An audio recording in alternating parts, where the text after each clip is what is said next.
Bonjour, vous m'entendez? Oui, Bonjour. oui, bonjour, ça va? Oui, très bien, merci. Je suis désolé pour le retard. Est-ce que vous voulez filmer ou juste enregistrer? Filmer serait idéal si ça fonctionne pour vous. Ok, oui, je vais juste trouver un bon endroit parce que je suis en extérieur et il Ok. faut que je trouve un endroit où il n'y a pas trop de bruit surtout. Alors attendez, je suis sur mon téléphone alors. Ah voilà, c'est là. Vous voyez? Bonjour. Bonjour. Oui, Ah, Bonjour. je vois un banc là-bas un peu à l'écart, je vais me mettre sur le banc. Bonjour, monsieur Froment. Euh, Bonjour. D'abord, je voudrais vous remercier pour votre coopération. Oh bah Je je vous m'a- en prie. je m'appelle Louis et je suis lecteur de catalan à l'Université de Ratisbonne. D'accord, Et voici Marie, étudiante de catalan, responsable de cette interview. très bien. Et si vous êtes d'accord, pour ne pas perdre de temps, commençons par les questions que Marie va vous poser. Ouais, je me mets dans ce sens, c'est mieux non pour la vidéo que dans l'autre sens. Hein, Oui, oui, on comme est ça, d'accord? c'est parfait. C'est Ok, parfait. Si parfait. ça parfait. fonctionne pour vous, c'est parfait. Très bien. Donc, on est vraiment ravis d'avoir l'opportunité de parler avec vous. Et comme on n'aura pas trop de temps, je dirais qu'on commence directement. Je ne sais pas si vous avez déjà vu les questions que j'avais envoyées à Noémie, mais sinon, Alors peut-être c'est que pas je grave. les ai vus passer, mais je ne les ai plus en tête, je suis désolé. Oui, Ça va être la non, non, non, surprise, il n'y ça a sera aucun d'autant problème. plus, ça sera d'autant plus spontané. Oui, pas de problème pour moi. Donc, la première question porte un peu sur le genre du film Josette, mais surtout sur la contribution qu'il fait au traitement de l'histoire, au traitement de l'époque historique de la retirada, de la retirada de l'exil catalan en France.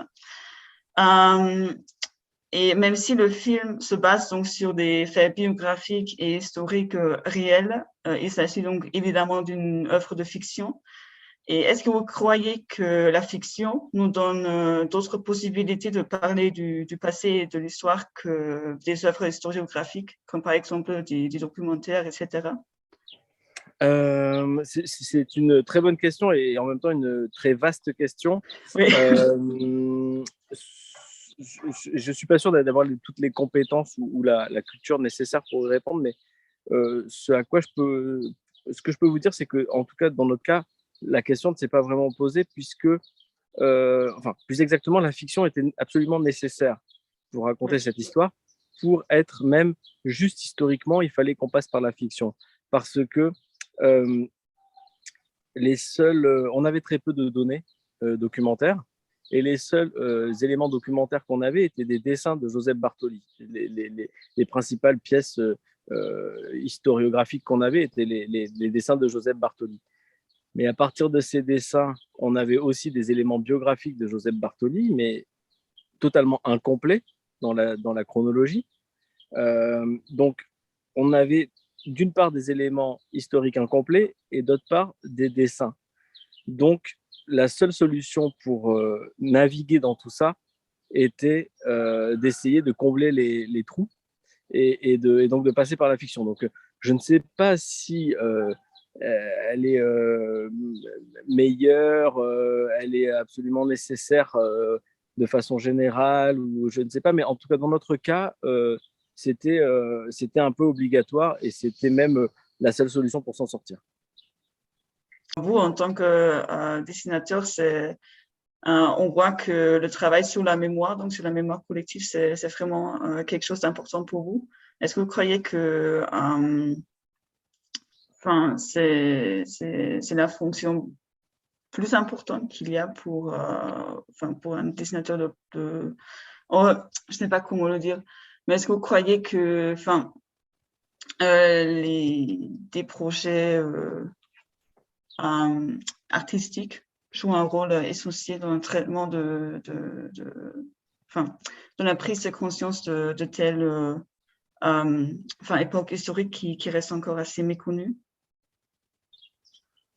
Oui, je pense. Il y a une double approche. Le dessin de presse, il est fait sur le moment et sur l'époque et au moment Oui, de ce qui se passe. Donc, c'est toujours, il est là tout le temps. Et après, on va dans les époques suivantes consulter ou non ce qui s'est fait en dessin de presse à ce moment-là, selon si ça a été des moments marquants et des moments qui intéressent les générations futures. Mais sur la mémoire, la question de mémoire, je pense qu'en effet, à titre personnel, je suis très intéressé et convaincu que il ne faut pas regarder le passé, il ne faut pas vivre en regardant dans le rétroviseur, mais il faut comprendre le passé pour mieux construire au présent et préparer l'avenir. Enfin, bon, tout ça, c'est enfoncer des portes ouvertes. Hein. C'est d'une évidence assez crasse. Mais je crois qu'en effet, les œuvres d'art, quelles qu'elles soient, permettent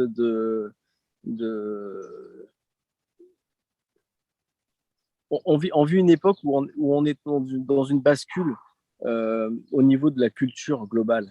Il y a bien évidemment l'école qui continue à faire son travail d'enseignement, mais même l'école a besoin de support artistique pour faire avancer. C'est ce qui est plus le cas que quand moi j'étais à l'école, par exemple, même si ça existait déjà un peu, mais j'ai l'impression qu'aujourd'hui il y a une telle offre artistique et notamment audiovisuelle et peut-être une perte de certains supports qui étaient plus classiques précédemment, comme les livres ou certaines choses comme ça. Il y a moins les gens lisent moins ou prennent moins le temps de s'ingurgiter des gros pavés sur une thématique. Donc, les œuvres d'art qui s'intéressent, on voit qu'il y a énormément de films, en effet, sur des faits historiques, sur des faits ou des faits du réel actuel, qui s'intéressent à des faits réels, que ce soit le cinéma, la fiction, ou alors en France, je ne sais pas, en Espagne, en Allemagne, comment c'est développé, mais la bande dessinée, tous ces supports artistiques s'intéressent de plus en plus aux questions, au sujet du réel, passé ou actuel. Et je pense c'est très important parce que la culture globale, historique et actuelle passe aujourd'hui par ces éléments-là, ces objets culturels, plus que par on peut le regretter, mais c'est le constat par des bibliothèques très pleines en fait. Et c'est très bien que les bibliothèques soient pleines et que c'est très bien que les gens continuent à aller les consulter, mais la grande majorité de nos concitoyens ne se renseignent et ne se cultivent pas comme ça. Donc, il faut créer ces éléments artistiques-là pour passer ces connaissances. Donc, la deuxième question porte aussi un peu sur le traitement de l'histoire et porte aussi sur un trait particulier de votre film, qui est donc que Josep est le résultat d'une coopération française, espagnole et belge. Donc, ne serait-il, selon vous, pas nécessaire de mettre l'accent sur de tels projets communautaires et internationaux afin de pouvoir encourager un traitement de l'histoire qui va au-delà des frontières nationales? Bien évidemment, après, je sais qu'il existe déjà des possibilités et des aides transfrontalières d'aide à la production, bien que je ne sois pas un spécialiste non plus de la question de production, mais ceci étant, moi je suis internationaliste au sens politique, mais aussi au sens européen et on pourrait dire une sorte de courant fédéraliste.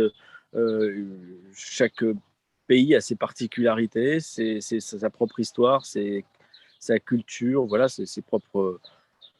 C'est sa propre culture, mais on est aussi une culture commune et on fait front commun et dans le monde aujourd'hui, ça me paraît complètement absurde de vouloir s'en tenir à des frontières géographiques, fût-elles plus ou moins anciennes. Et même si les langues sont différentes, et je trouve ça encore plus riche en fait, que les langues sont différentes, et c'est pas des gens qui étudient le catalan en Allemagne que je vais apprendre ça. Le mélange des langues, c'est une richesse. Nous, on souffre terriblement en France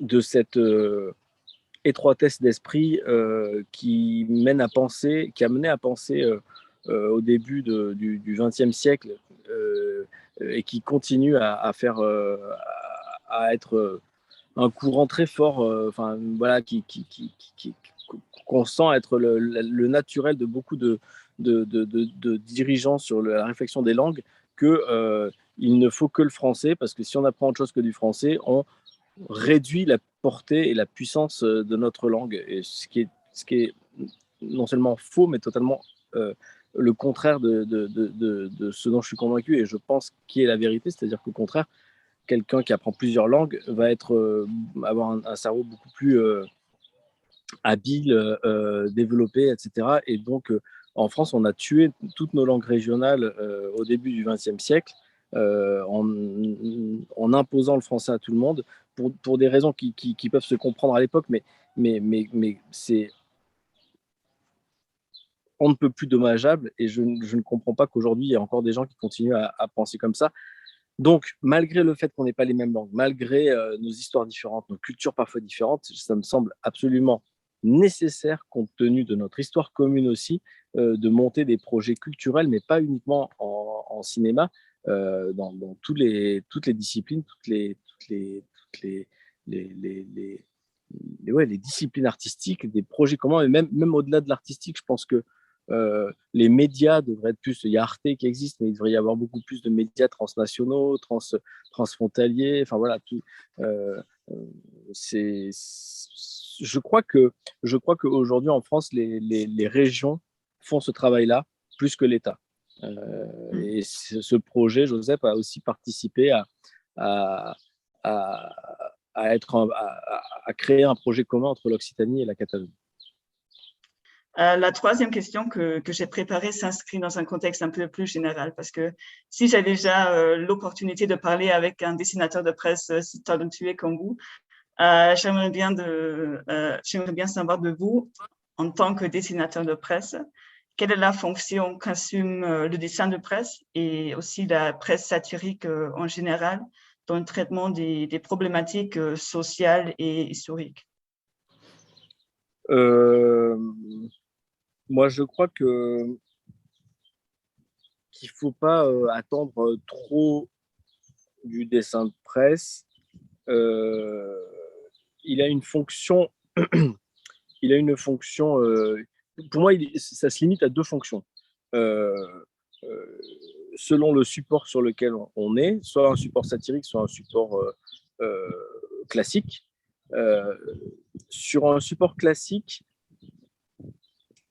il doit être une entrée de lecture, c'est-à-dire il doit aider le lecteur à rentrer dans le journal et à l'amener à s'intéresser à ce qu'il y a écrit dans le journal, parce que je pense que les dessins, c'est très bien, mais que ça ne fait pas d'information. Donc, il faut que les gens s'informent et lisent des articles, les articles de fond, pour avoir une information de qualité, longue, approfondie.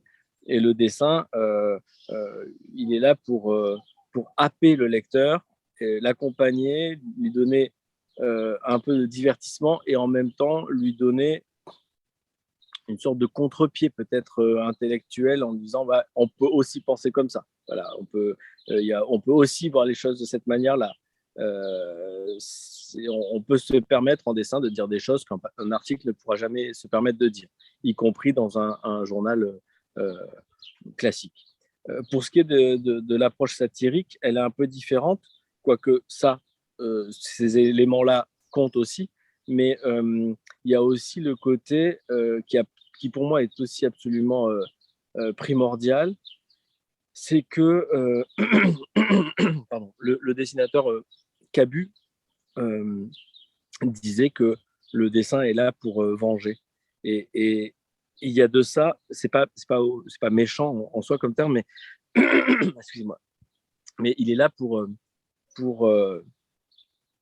exprimer ce que le lecteur aimerait exprimer, mais ne peut pas faire. Et on est là pour... C'est-à-dire que moi, je résume ça d'une autre manière, c'est le dessinateur et le dessin ne doivent jamais être du côté du manche.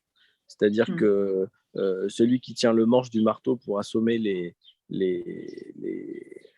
les petites gens, le dessinateur ne doit jamais être du côté du manche. Mais je regrette de plus en plus qu'il y ait des dessinateurs qui se complaisent à être du côté du manche, mais ça, c'est un autre débat. Mais voilà, je résumerai ça à ces deux approches qui sont pas exclusives l'une de l'autre, mais qui sont c'est pas tout à fait la même attente selon le support sur lequel est le dessin. Oui. Oui, c'est très intéressant en fait, parce que par exemple en Allemagne, dans l'enseignement de l'histoire au lycée, il y a chaque fois qu'on a eu les cours de l'histoire, on a commencé avec une caricature. C'était un dessin de presse pour commencer à parler de l'époque historique respective. Donc ça correspond un peu à l'idée de happer le lecteur en fait. C'est ça, exactement. Ouais, ouais. Et c'est vrai que le dessin aussi permet de résumer des situations.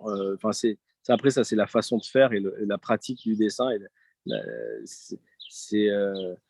Il se doit de rassembler tout un tas d'éléments dans un seul dessin. Donc, ça permet aussi, en une seule image, d'aborder plein de thématiques différentes ou d'avoir des éléments clés rassemblés au même endroit.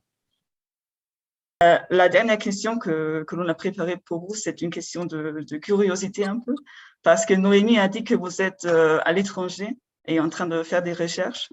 Est-ce que vous pourriez nous révéler quelques détails à propos de votre projet actuel?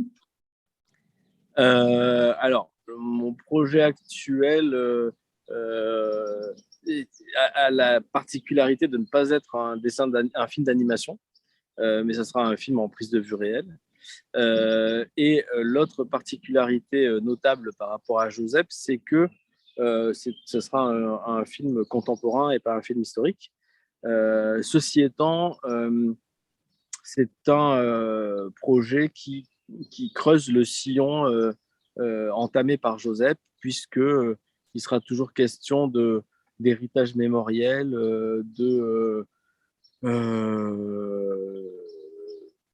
histoire de la guerre d'Espagne, dessins